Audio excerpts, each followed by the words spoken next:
मुन्नी अवस्थी का पलटवार, आरोपों पर कहा मैं कोर्ट जाऊंगी, दुर्गा की तरह करूंगी सामना।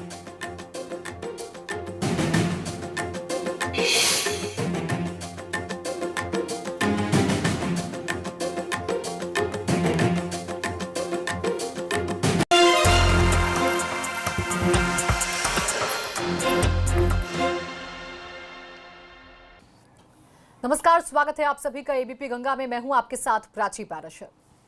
नमस्कार, प्राची के साथ मैं हूं राजेंद्र देव। आइए गंगा दोपहर में बातों की शुरुआत करते हैं। लखीमपुर खीरी से इस वक्त हमारे पास खबर है, प्रदर्शनकारियों पर लाठीचार्ज हुआ है। वहां पर नेपाल सरकार के खिलाफ ये प्रदर्शन कर रहे थे और पुलिस के मना करने के बाद भी इनका प्रदर्शन जारी था। भीड़ हटाने के लिए पुलिस ने वहां पर बल प्रयोग किया है। महाराष्ट्र और गुजरात से वापस लौटे हैं नेपाली मजदूर। लखीमपुर खीरी से यह खबर, और इन प्रदर्शनकारियों पर लाठीचार्ज। बड़ी खबर, पुलिस ने लाठीचार्ज किया है लखीमपुर खीरी में इन प्रदर्शनकारियों पर।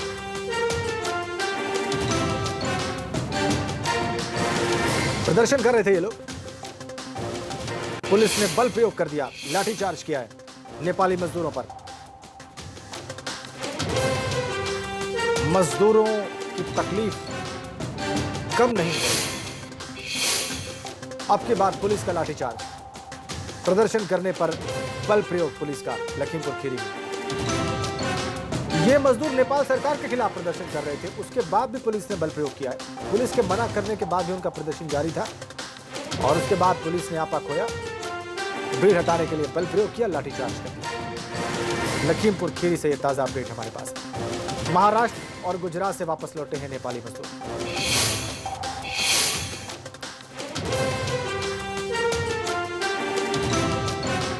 विजुअल्स, इसकी तस्वीरें बहुत जल्दी आपकी स्क्रीन पर होंगी। किस तरीके से इन नेपाली मजदूरों पर पुलिस ने लाठीचार्ज किया है वो आप अभी देखने वाले हैं एबीपी गंगा की स्क्रीन पर। भीड़ हटाने के लिए पुलिस ने हल्का बल प्रयोग किया है, लाठीचार्ज किया है। ये लोग नेपाल सरकार के खिलाफ प्रदर्शन कर रहे थे। ये देखिए आप तस्वीरें, पुलिस ने कैसे लाठीचार्ज किया इन मजदूरों पर, ये देखिए आप। ये नेपाली मूल के मजदूर नेपाल सरकार के खिलाफ ही प्रदर्शन कर रहे थे लखीमपुर खीरी में। ये देखिए आप उनका प्रदर्शन। पुलिस ने मना किया, जब ये नहीं माने तो पुलिस ने बल प्रयोग किया। चूंकि इस वक्त किसी भी प्रकार के प्रदर्शन की, गैदरिंग की इजाजत नहीं है पूरे प्रदेश में, इसलिए पुलिस इन्हें मना कर रही थी इसके लिए, और जब ये नहीं माने तो इन पर लाठीचार्ज कर दिया गया। हमारे संवाददाता नवीन इस वक्त हमारे साथ फोन लाइन पर जुड़ गए। नवीन, ये क्यों प्रदर्शन कर रहे थे, क्या गुस्सा है इनका नेपाल सरकार के खिलाफ? नवीन, आपको मेरी आवाज मिल रही है? तस्वीरें देखिए आप। सबसे पहली तस्वीरें आप एबीपी गंगा पर देख रहे हैं। पुलिस ने इनको पहले शांत कराने की कोशिश की, लेकिन उसके बाद जब ये नहीं माने तो पुलिस ने लाठीचार्ज कर दिया, बल प्रयोग किया ताकि इस प्रदर्शन को खत्म कराया जा सके, इन प्रदर्शनकारियों को बिखेरा जा सके। नेपाली मूल के ये मजदूर, तो नेपाली मूल के ये मजदूर हैं जो हंगामा कर रहे हैं, प्रदर्शन कर रहे हैं नेपाल सरकार के खिलाफ। लेकिन ये प्रदर्शन लॉकडाउन में बहुत भयावह हो सकता है। लॉकडाउन में ऐसे किसी भी प्रदर्शन को इजाजत नहीं है और खासकर इकट्ठा होने पर तो पूरी तरीके से मनाही है। इनको समझाया गया, जब नहीं समझे तो फिर पुलिस को लाठीचार्ज करना पड़ा, जिसकी तस्वीरें भी आप देख रहे हैं। पुलिस को लाठीचार्ज कर इनको यहाँ से खदेड़ना पड़ा। भारी संख्या में नेपाली मूल के मजदूर जो कि प्रदर्शन कर रहे थे, नेपाल सरकार के खिलाफ नारेबाजी कर रहे थे। पुलिस यहाँ पर पहुंची, इन लोगों को समझाया गया, लेकिन समझ में नहीं आया जब इन लोगों को, तो फिर पुलिस ने लाठीचार्ज किया। सबसे पहले तस्वीरें आप एबीपी गंगा पर देख पा रहे हैं।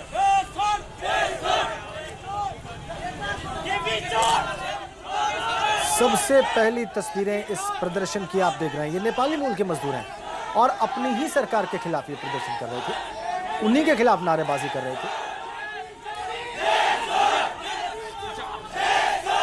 महाराष्ट्र सीमा से ये वापस आए हैं, अपने घर जाना चाहते हैं, स्वाभाविक है, लेकिन बॉर्डर सील है। नेपाल मूल के मजदूरों ने हंगामा किया, नारे लगाए, पुलिस ने उसके बाद खदेड़ा, लाठीचार्ज किया ताकि इस भीड़ को डिस्पर्स किया जा सके, इस भीड़ को बिखेरा जा सके। बहुत सारे नेपाली मूल के लोग इस वक्त भारत में फंसे हुए हैं।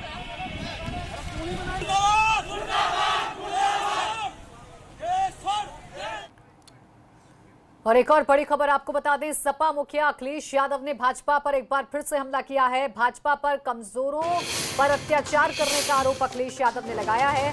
गरीबों मजदूरों के साथ दुर्व्यवहार कर रही है। ये भाजपाई राजनीति नहीं, षड्यंत्रकारी बाजनीति कर रही है, ये कहा है अखिलेश यादव ने। तो एक के बाद एक विपक्ष के हमले सरकार पर तेज हो गए हैं और अखिलेश यादव सबसे पहले तंज सरकार पर करते हैं और एक बार फिर से उन्होंने ये हमला किया है सरकार पर।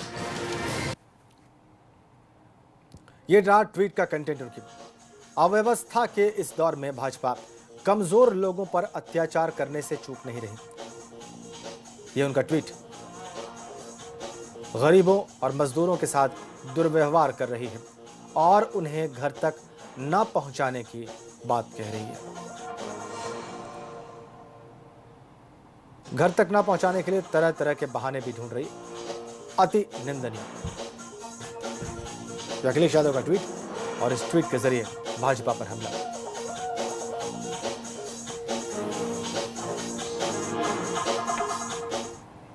और संत कबीर नगर से हमारे पास एक बड़ी खबर है। रेड जोन में फिर से कोरोना बम फूटा है। 6 नए मामले सामने आने से हड़कंप मचा हुआ है और अब जिले में एक्टिव केसेस की संख्या हो गई 18।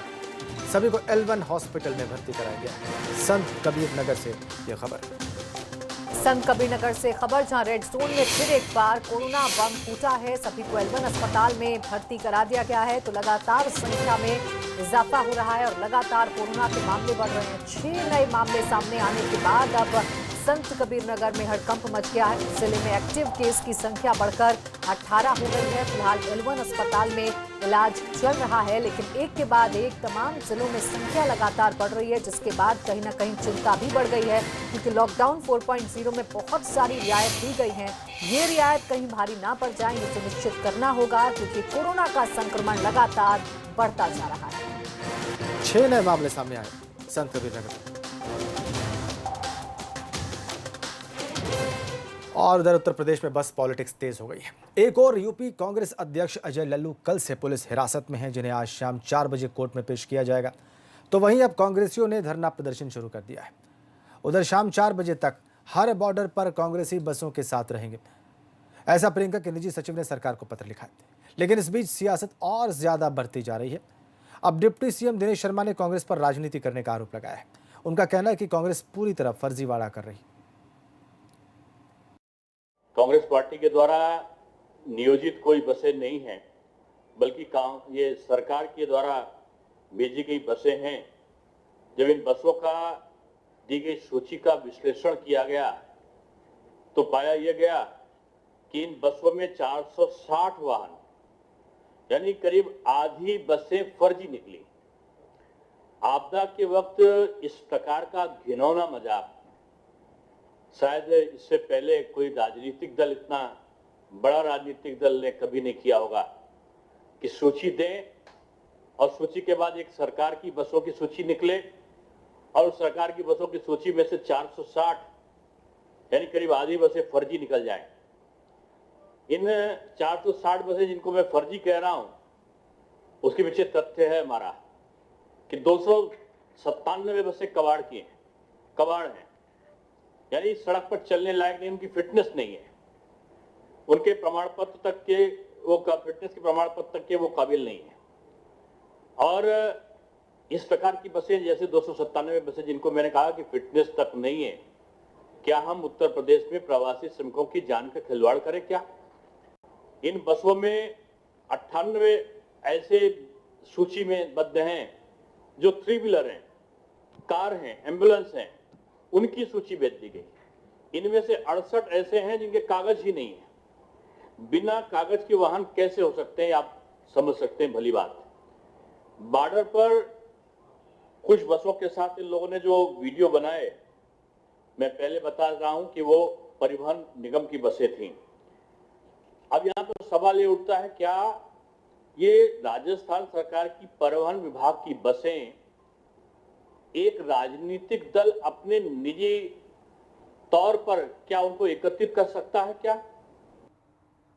इस बस पॉलिटिक्स में कांग्रेस अब घिरती नजर आ रही है। जब एबीपी गंगा की टीम ने भरतपुर बॉर्डर पर जाकर बसों के ड्राइवर कंडक्टर की बेबसी दिखाई तो उसका भी जिक्र डिप्टी सीएम ने किया और कहा कि पहले कांग्रेस उन लोगों के लिए व्यवस्था करे। इसके बाद राजस्थान के मंत्री ने भी सफाई दी। टेलीविजन का एक चैनल देख रहा था कि उन्होंने अपने ड्राइवरों तक को उन्होंने खाना पानी नहीं दिया, वो लोग विद्रोह कर रहे हैं। जब आप ड्राइवरों को खाना नहीं दे पा रहे हो, गाड़ियों की कई जगह पे बसों की पेट्रोलें खत्म हो गई हैं, उनको आप भरवा नहीं पा रहे हो, तो आप उत्तर प्रदेश में सुरक्षित यात्रा प्रवासी भारतीयों की कैसे कराओ? प्रवासी नागरिक जो श्रमिक है उनकी आप सुरक्षित यात्रा कैसे कराओगे? ये सरकार है, हम सरकार का कर्तव्य है कि प्रवासी श्रमिकों की सुरक्षित यात्रा को वो सुनिश्चित करे। और बसों की सियासत पर कांग्रेस विधायिका ने अपनी ही पार्टी पर सवाल उठाए हैं और तंज कसा है। रायबरेली से कांग्रेस विधायक अदिति सिंह ट्वीट करके पार्टी की बसों को कबाड़ बताया। इतना ही नहीं, उन्होंने ऐसी बसों को यूपी भेजे जाने पर भी सवाल उठाए हैं। ये रहा उनका ट्वीट आपकी स्क्रीन पर। उन्होंने इसे निम्न स्तर की सियासत बताया। पूछा कि इसकी आवश्यकता क्या है। 297 कबाड़ बसें हैं, 98 ऑटो रिक्शा हैं या एम्बुलेंस जैसी गाड़ियां हैं, 68 वाहन बिना कागजात के हैं और उन्होंने इसे क्रूर मजाक की श्रेणी में रखा है।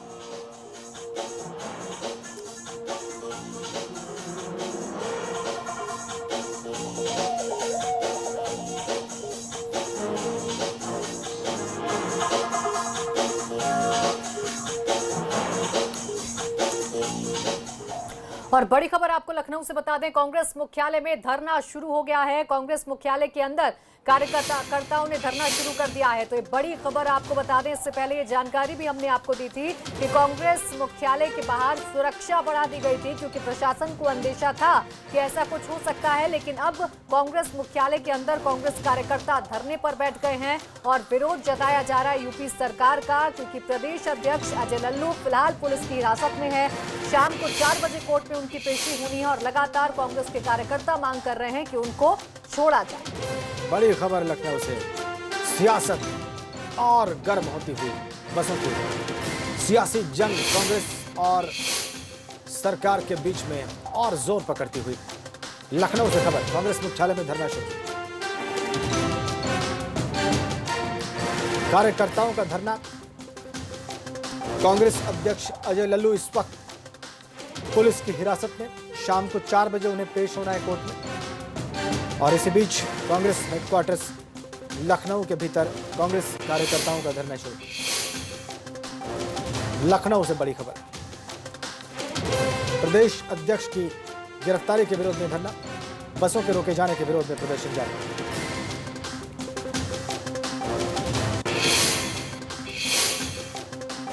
बड़ी खबर आपको बता रहे हैं, कांग्रेस मुख्यालय में धरना शुरू हो गया है। कांग्रेस कार्यकर्ता धरना दे रहे हैं, अंदर ही ये धरना दिया जा रहा है। बाहर तो सुरक्षा व्यवस्था चाक चौबंद की गई है ताकि माहौल जो है इस लॉकडाउन में राजधानी का खराब ना हो। और अब कांग्रेस के जो कार्यकर्ता हैं वो मुख्यालय के अंदर ही धरना दे रहे हैं और उनकी मांग है कि प्रदेश अध्यक्ष अजय लल्लू को छोड़ा जाए। दरअसल बसों के रोके जाने के विरोध में प्रदर्शन अब कांग्रेस लगातार कर रही है।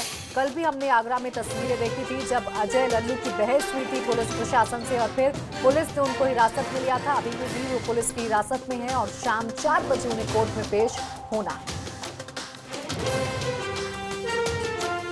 शैलेश अरोड़ा हमारे सहयोगी हमारे साथ जुड़ गए। शैलेश, कितने कार्यकर्ता अंदर धरने पर हैं? राजन, देखिए, क्योंकि इस समय कोरोना की वजह से खुद कार्यकर्ताओं ने भी बहुत ज्यादा भीड़ नहीं जुटाई है, लेकिन कम है संख्या। लेकिन जितने भी कार्यकर्ता यहाँ पर मौजूद है प्रदेश कार्यालय के अंदर, इन लोगों ने उचित दूरी भी बनाई है और इस समय ये लोग विरोध पर बैठे हुए हैं। यहाँ से अपना ये विरोध दर्ज करा रहे हैं। इनका विरोध जो है वो इस बात को लेकर है कि जो बसें कांग्रेस की तरफ से दी गई थी उनको बिना वजह का मुद्दा बनाकर सरकार जो है वो कहीं ना कहीं रोकने की कोशिश कर रही है। उसके नाम पर सरकार पर ही राजनीति करने का आरोप लगाया है। इसके अलावा जो ये कार्यकर्ता ये कह रहे हैं कि जिस तरह से प्रदेश अध्यक्ष अजय कुमार लल्लू को हिरासत में दिया गया है, कई कांग्रेसियों के खिलाफ मुकदमे दर्ज किए गए हैं फर्जी, उनको अभी ये लोग विरोध कर रहे हैं। और इनका कहना है कि जल्द ये लोग अपना ज्ञापन भी सरकार को देंगे और अगर सरकार मांगे नहीं मानती है तो जो भी इस कोरोना का क्योंकि संकट काल है, तो निश्चित रूप से सड़कों पर उतरकर ये विरोध प्रदर्शन नहीं करेंगे, जिससे कोई भी ऐसी स्थिति हो जो नहीं होनी चाहिए, लेकिन अपना विरोध ये जरूर दर्ज कराते रहेंगे। फिलहाल कार्यकर्ता जितने भी हैं वो प्रदेश कार्यालय के अंदर ही बैठे हुए हैं, हाथों में झंडे लेकर, पार्टी के पोस्टर लेकर हाथों में, और पार्टी कार्यालय के बाहर भारी संख्या में पुलिस बल तैनात कर दिया गया है राजेंद्र इस समय, क्योंकि कार्यकर्ता भले ही अभी बाहर नहीं निकले हैं, लेकिन पुलिस को ये डर है कि कहीं ऐसा ना हो कि कार्यकर्ता अपने उत्साह में या किसी भी स्थिति में बाहर अगर निकल आए तो पैंडेमिक की स्थिति है, ऐसे में कोई भी अव्यवस्था ना हो। इससे भारी संख्या में पुलिस बल बाहर लगाया गया है। पुलिस के अधिकारी खुद मौके पर कुछ मौजूद हैं और लगातार मॉनिटरिंग की जा रही है। लगातार इन सब जानकारी जो है वो डीजीपी मुख्यालय तक को दी जा रही है। राजेंद्र, तो आप शैलेश, ये प्रदर्शन कब तक जारी रहने वाला है, कोई अंदाजा? देखिए, फिलहाल अभी कार्यकर्ताओं की तरफ से नहीं बताया गया है कि कब तक जारी रहेगा प्रदर्शन, लेकिन ये लोग अभी भी काफी देर से बैठे हुए हैं, यहीं पर पार्टी कार्यालय के बाहर ही बैठे हुए हैं। लेकिन एक चीज जो है कि इन लोगों ने परिसर के बाहर अभी तक कदम नहीं बढ़ाए। इनका कहना है कि हम भी इस चीज को लेकर चिंता है, हमें ये पैंडेमिक की स्थिति है, ऐसे में अव्यवस्था ना हो, लेकिन विरोध दर्ज कराना हमारा लोकतांत्रिक अधिकार है। इसी बात को कहते हुए ये लोग यहाँ पर बैठे हुए हैं और इनका कहना है कि हम इसी तरह से अपना प्रदर्शन जो है वो करते रहेंगे, अपना विरोध दर्ज कराते रहेंगे जब तक मांग पूरी नहीं की जाती है। और ये भी कह रहे हैं जो कार्यकर्ता, इनके जिलाध्यक्ष जो है मुकेश, वो भी यहाँ पर मौजूद है। इसके अलावा जो कांग्रेस सेवा दल के लोग हैं वो भी इस धरने में यहाँ पर मौजूद है। उनका कहना है कि ये जो मुद्दा इस समय चल रहा है, इस पर राजनीति नहीं की जानी चाहिए, मजदूरों को सोचा जाना चाहिए। एक मांग ये भी कर रहे हैं कि अगर कुछ जो बसों की सूची दी गई थी उनमें ऑटो के बिल्कुल शैलेश, देखिए आरोप प्रत्यारोप एक दूसरे पर किए जा रहे हैं और जो राजनीति है वो पूरी तरीके से गर्मा चुकी है। शुक्रिया तमाम जानकारी के लिए। उधर आगरा में कांग्रेस कार्यकर्ताओं ने अजय लल्लू की रिहाई के लिए प्रदर्शन किया और पुलिस लाइन के बाहर धरने पर बैठ गए। नाराज कार्यकर्ताओं ने अजय लल्लू की गिरफ्तारी का विरोध दर्ज कराया। दरअसल लॉकडाउन उल्लंघन के मामले में अजय लल्लू पर फतेहपुर सीकरी में केस दर्ज हुआ है। इस मुकदमे में अजय लल्लू, विवेक बंसल नामजद हैं, तो करीब 4 लोग अज्ञात भी हैं जिनके खिलाफ FIR दर्ज की गई।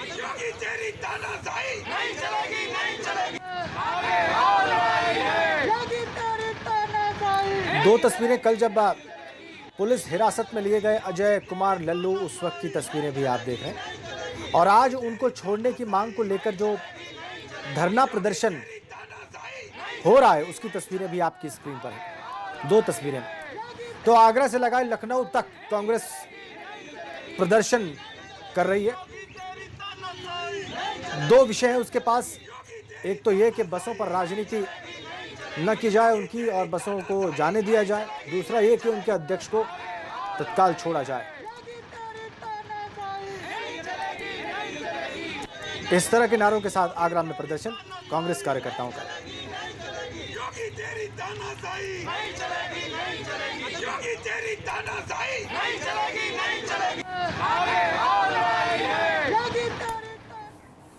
और एक बड़ी खबर उत्तराखंड से, वहां पर फिर से बढ़ गया है कोरोना मरीजों का आंकड़ा।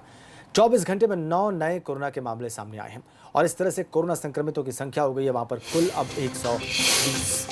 उत्तराखंड से बड़ी खबर, कोरोना का आंकड़ा बढ़ता हुआ 120 मरीज। पिछले 24 घंटे में 9 नए मामले उत्तराखंड में 9 नए मामले सामने आए हैं और इसी के साथ संख्या बढ़कर 120 हो गई है।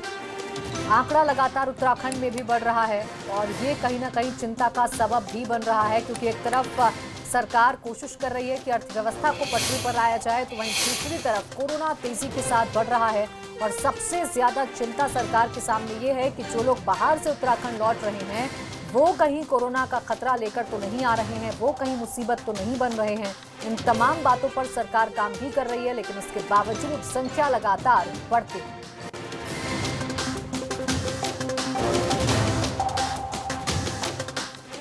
और अजय लल्लू की गिरफ्तारी के बाद अब लखनऊ में कांग्रेस कार्यालय पर सुरक्षा बढ़ा दी गई है।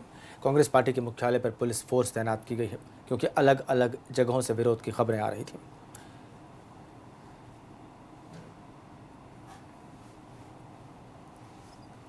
उत्तर प्रदेश में बस पॉलिटिक्स थमने का नाम नहीं ले रही। कांग्रेस की बसों को लेकर शुरू हुई सियासत तेज होती जा रही है। प्रदेश अध्यक्ष अजय लल्लू की गिरफ्तारी के बाद इस समय उत्तर प्रदेश के कांग्रेस मुख्यालय पर पुलिस का कड़ा पहरा लगा दिया गया है। यहाँ पर सुरक्षा व्यवस्था को बढ़ा दिया गया है। आप देख सकते हैं किस तरह से भारी संख्या में यहाँ पर पुलिस बल मौजूद है। प्रदेश कार्यालय के सामने हम इस समय उत्तर प्रदेश कांग्रेस कमेटी माल एवेन्यू के सामने ही मौजूद हैं। जो कांग्रेस कार्यालय का गेट है उसको भी फिलहाल बंद रखा गया है, किसी को भी अंदर आने जाने की अनुमति नहीं है। जो परिचित लोग हैं, जो खास लोग हैं, सिर्फ वही अंदर जा सकते हैं। इसके अलावा बाहर कड़ी सुरक्षा व्यवस्था कर दी गई है, सिर्फ इसलिए कि कहीं माहौल और ख़राब ना हो जाए। कांग्रेसी जो हैं कहीं ना कहीं ये चिंता है कि कहीं ना कहीं कांग्रेसी जो हैं वो सड़कों पर ना आ जाएं। ऐसी किसी भी स्थिति से निपटने के लिए, ऐसे हालात ना बने, इन बातों को ध्यान में रखते हुए इस समय उत्तर प्रदेश कांग्रेस कार्यालय के बाहर कड़ी सुरक्षा व्यवस्था कर दी गई है। कैमरा सहयोगी मेहंदी हसन के साथ शैलेश अरोरा, एबीपी गंगा, लखनऊ। और यहाँ पर रुक रहे हैं एक छोटे से ब्रेक के लिए।